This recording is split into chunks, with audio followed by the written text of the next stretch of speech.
whose name was Cinderella.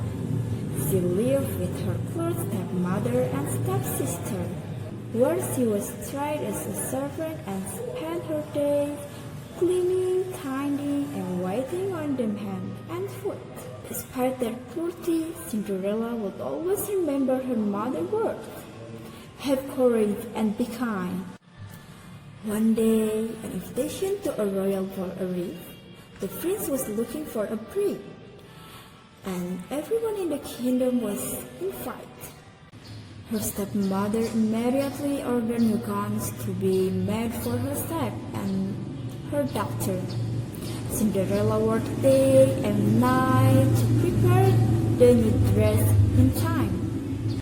On the day of the ball, as they were preparing to leave, Cinderella came down the stairs in a dress she had made herself. Stepmother and stepsister were so angry to see her looking so beautiful. They threw up the dress and left without her. Left alone, Cinderella began to cry when all of a sudden her fairy godmother appeared. "Do not cry, my child. You shall go to the ball," she sighed. "But I do not have her dress to wear," cried Cinderella. Her fairy godmother worked her magic wand, and at once Cinderella was turned into a beautiful new ball gown. Then her fairy godmother found 6 mice playing in pumpkin bags. She touched them with her magic wand, and the pumpkin turned into a beautiful coach, and the mice into 4 with horse and 2 coachmen. When everything was ready, Cinderella waved goodbye to her fairy godmother, who said, "The magic will only last until midnight. You must ready home by then." When she entered the ballroom, the guests were struck by her beauty, and her stepmother and stepsister didn't know who she was.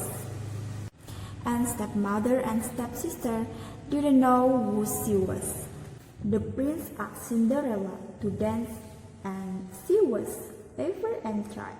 The prince and Cinderella danced all evening, until Cinderella noticed the clock approaching midnight, and she remembered her godmother's word.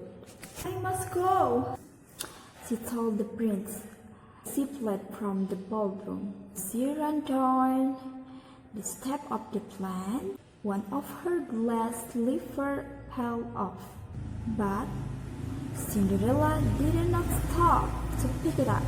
She returned home just as the clock struck 12. Her coach turned back into a pumpkin. Her house became night, and she was wearing rags once more. Her stepmother and stepsister arrived home shortly afterward, and were full of talk of the beautiful girl who had danced all night with the prince. The prince had fallen in love with Cinderella the moment he saw her, but he didn't even know her name. He picked up her glass slipper from the step and declared, "I will marry the girl whose foot fits this slipper." The prince and his servants took the glass slipper to every house in the kingdom, but it did not fit any of the women who tried it on.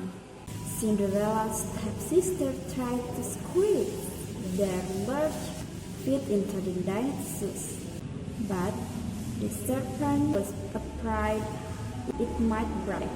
Cinderella's stepmother would not let her try on the slipper, but the prince said, "Wait, let her try."